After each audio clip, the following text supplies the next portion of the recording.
مسلمانوں کا مرکز ہے۔ اللہ تعالیٰ نے زمین آسمان بنانے کے بعد، علماء نے لکھا ہے آدم علیہ السلام کو زمین پہ بھیجنے کے بعد، زمین پہ بھیجنے سے پہلے اللہ تعالیٰ نے کائنات میں سب سے پہلے اپنا گھر بنایا۔ رسول اللہ سے ایک صحابی نے پوچھا اللہ کے نبی سب سے پہلا گھر کون سا ہے؟ حضور نے فرمایا سب سے پہلا گھر وہ بیت اللہ ہے، مسجد حرام ہے، یہ سب سے پہلا گھر۔ پھر حضور نے فرمایا اللہ کا دوسرا گھر یہ بیت المقدس، خدا کا دوسرا گھر یہ بیت المقدس ہے۔ اللہ تعالیٰ نے فرشتوں کے ذریعے اپنا گھر بنایا، پھر آدم علیہ السلام کے ذریعے اپنا گھر بنایا۔ قیامت تک کے لوگوں کو یہ پیغام دیا کہ مسجد اللہ کا گھر ہے، اللہ کو اپنا گھر سب سے زیادہ محبوب ہے۔ رسول اللہ صلی اللہ علیہ وسلم ہجرت کر کے مدینہ منورہ پہنچے۔ آپ ابھی مدینہ میں نہیں گئے تھے، مدینہ منورہ میں قباء میں آپ کا قیام تھا، تو آپ نے قباء میں سب سے پہلے مسجد کی بنیاد رکھا اور مسلمانوں کو یہ بتایا کہ دیکھو ہم ظلم کے بعد آئے، ہجرت کر کے آئے، اپنا وطن چھوڑ کے آئے اور ہم نے سب سے پہلے اللہ کے گھر کی بنیاد رکھی۔ پھر رسول اللہ مدینہ تشریف لے گئے اور مسلمان کی خواہش تھی، ہر صحابی کی، حضور میرے یہاں مہمان بنے، میں حضور کا میزبان بنوں۔ حضور نے فرمایا میری اونٹنی کو چھوڑ دو، یہ اللہ کی طرف سے مامور ہے، یہ جہاں جا کے بیٹھے گی میں ان کا مہمان بنوں گا، وہ ہمارے میزبان بنے گی۔ یہ قسمت اور یہ نصیب ہوئے حضرت ابو ایوب انصاری کے۔ حضور حضرت ابو ایوب انصاری کے پاس مہمان بن گئے۔ آپ چاہتے تو مدینہ میں سب سے پہلا اپنا گھر بنا سکتے تھے، حضور نے اپنا گھر نہیں بنایا۔ رسول اللہ صلی اللہ علیہ وسلم نے مسجد نبوی تعمیر کیا، اپنا گھر نہیں تھا، رسول اللہ کا بھی اپنا گھر نہیں بنا، حضور نے سب سے پہلے مسجد بنائی اور قیامت تک کے لوگوں کو بتایا دیکھو مسجدیں تمہیں اپنے گھروں سے زیادہ عزیز ہونا چاہیے۔ جو قوم گھر کو عزیز رکھتی ہے، مسجد کو عزیز نہیں رکھتی، وہ قوم دنیا میں ترقی نہیں کر سکتی۔ رسول اللہ نے سب سے پہلے اللہ کا گھر بنایا۔ پھر مسجد کیا تھی؟ مسجد مرکز تھا۔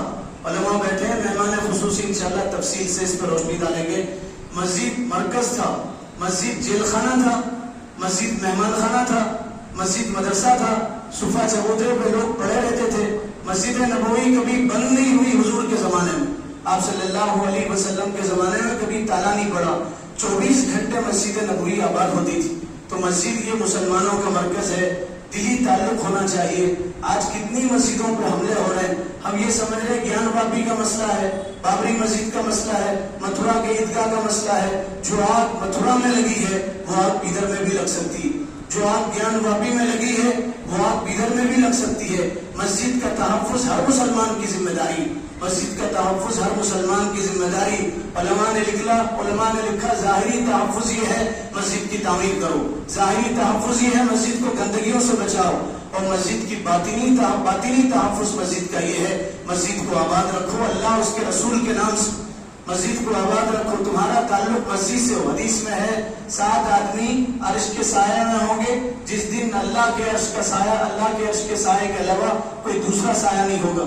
فرمایا وہ آدمی رجل قلبہ معلق بالمسجد، وہ آدمی جس کا دل مسجد میں اٹکا ہوا ہو۔ ہم یہ سمجھتے ہیں مسجد کمیٹی والوں کی ہے، مسجد صدر کی ہے، مسجد ٹرسٹیوں کی ہے، مسجد سیکرٹری کی ہے، مسجد کا ذمہ دار امام ہے، مسجد کا ذمہ دار مؤذن ہے۔ قرآن میں اللہ نے فرمایا وَأَنَّ الْمَسَاجِدَ لِلَّهِ، سنو مسجدیں اللہ کے لیے ہیں، مسجد اللہ کا گھر ہے۔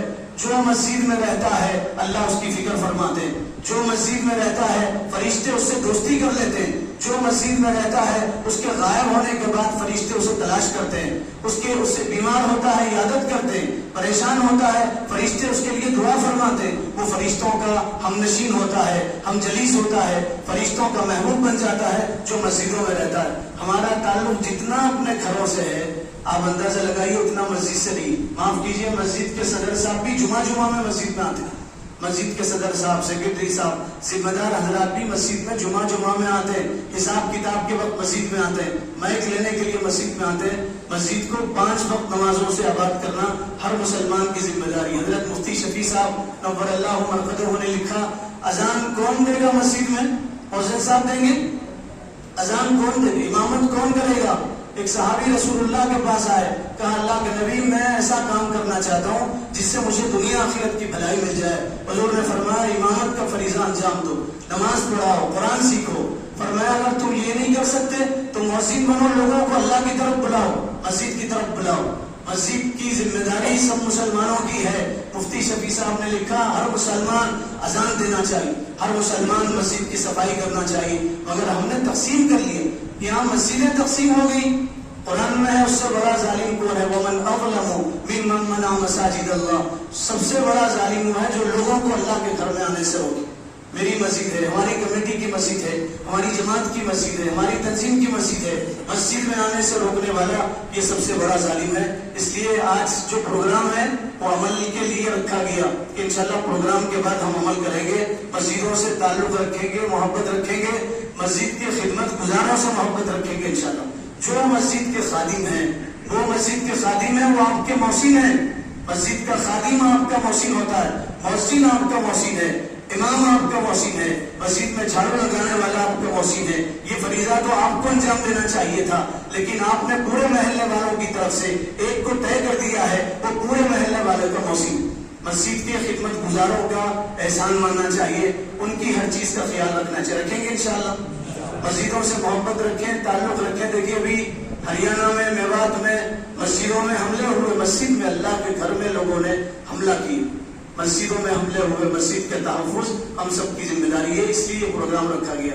میں حضرت مولانا پی ایم مزمل صاحب رشادی والا جائی جو آج کے مہمان خصوصی ہیں، ان سے انتہائی مؤدبانہ گزارش کرتا ہوں، حالات کے قدموں میں قلندر نہیں گرتا، حالات کے قدموں میں قلندر نہیں گرتا، ٹوٹا جو تارا تو زمین پہ نہیں گرتا، اور شوق سے گرتے ہیں دریا سمندر میں، لیکن کسی دریا میں سمندر نہیں گرتی۔